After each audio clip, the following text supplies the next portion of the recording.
A Hollywood legend barfs over new Oscar nomination rules, and we'll get into the muck and mire of how the deep state tried to bury a bombshell revelation about the Biden crime family.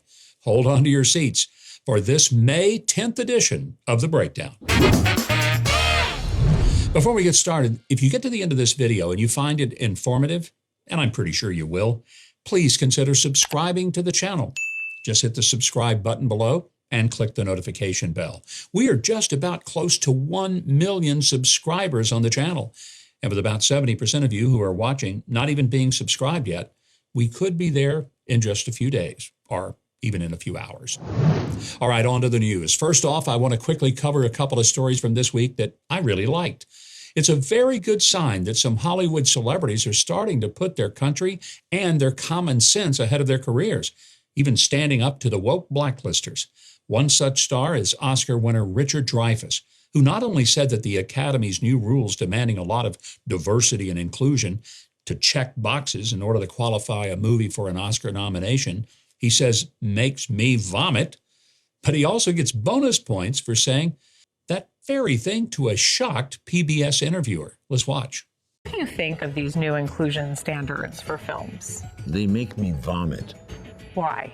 Because no one should be telling me as an artist that I have to give in to the most current idea of what morality is.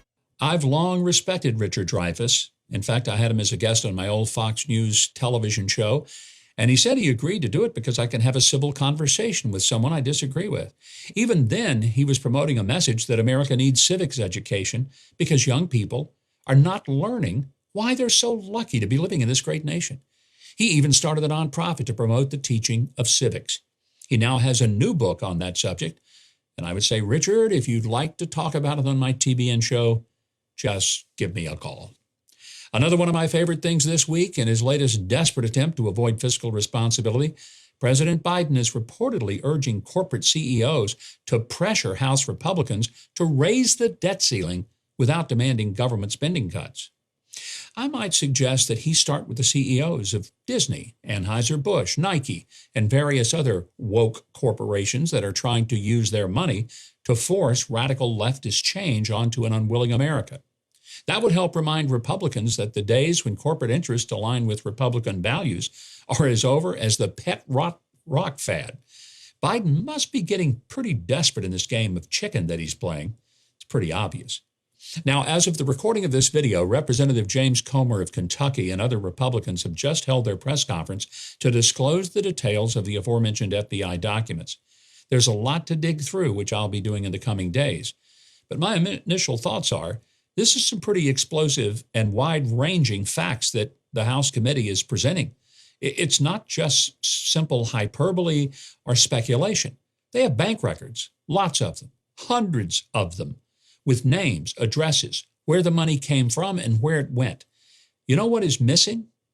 An interest on behalf of the mainstream media. MSNBC and CNN didn't even cover it. My guess is they probably won't.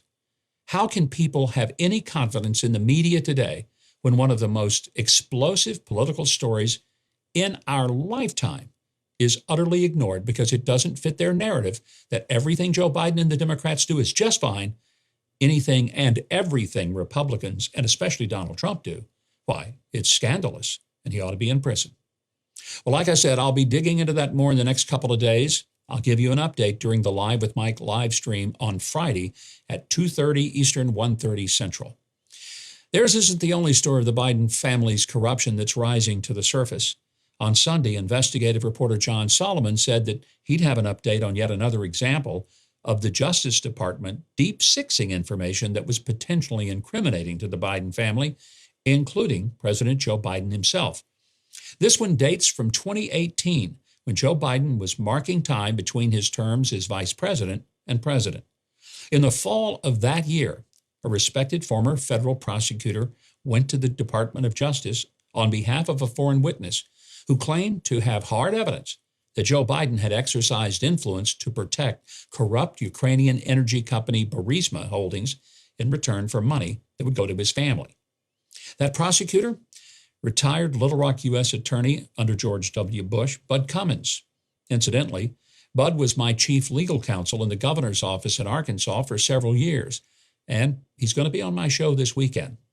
On October the 4th, 2018, Bud Cummins wrote U.S. Attorney Jeffrey Berman that then Ukraine Prosecutor General Yuri Lutsenko was willing to travel to the U.S. to present evidence about the Bidens and Burisma holdings. In his email to Berman, Cummins said that Lutsenko believed that Vice President and Secretary of State Kerry exercised influence to protect Burisma holdings in exchange for payments to Hunter Biden, business partner Devon Archer, and Joe Biden. In later emails, Cummins told Berman that Lutsenko had two John Doe witnesses who could corroborate all of this, including the allegation that Joe Biden personally benefited. Cummins questioned how they knew this, but they apparently had told Lutsenko that whoever made the wire transfer had said, "This one goes to Joe Biden." Bud Cummins' story gets more intriguing. Last year, he got a belated notice from Apple Incorporated that in late 2019, federal prosecutors had obtained data from his iPhone with a grand jury subpoena. The sweep of Cummins' phone had taken place in November of 2019, which happens to have been during the unfolding of the impeachment case against Trump. And you remember what that was about. Trump daring to even mention to Ukrainian President Zelensky that there might be some corruption involving the Bidens in his country. The requesting agency for the subpoena had been the U.S. Attorney's Office for, guess what, the Southern District of New York. Yeah, the same office that's been relentlessly pursuing President Trump for years, and also the one that he had gone to with his information about the Bidens. No wonder it disappeared into a black hole. It doesn't make much sense to investigate the guy who brings you the allegation rather than the allegation itself, Cummins told Just the News, adding that in looking into this, he hadn't approached it in a political manner, but more like the former U.S. attorney that he was. Be sure to see my interview with Bud Cummins this weekend on Huckabee, exclusively on TBN. As you know, the FBI received similar information about the Bidens in 2020 from a confidential human source who also said Joe Biden was involved in a pay-to-play bribery scheme in Ukraine.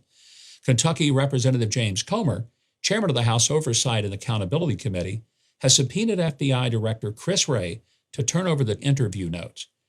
But I'd be remiss if I didn't mention that on Monday, as an announcement on whether to indict Hunter Biden loomed, the White House press office actually banned the New York Post from Biden's one measly event of the day. About 20 of the 50 seats were still empty, but the Post, which broke the Hunter Biden laptop story, was still not allowed in. And I quote now, "We are unable to accommodate your credential request," end quote, an email to them said. They were told they could watch the live stream at whitehouse.gov.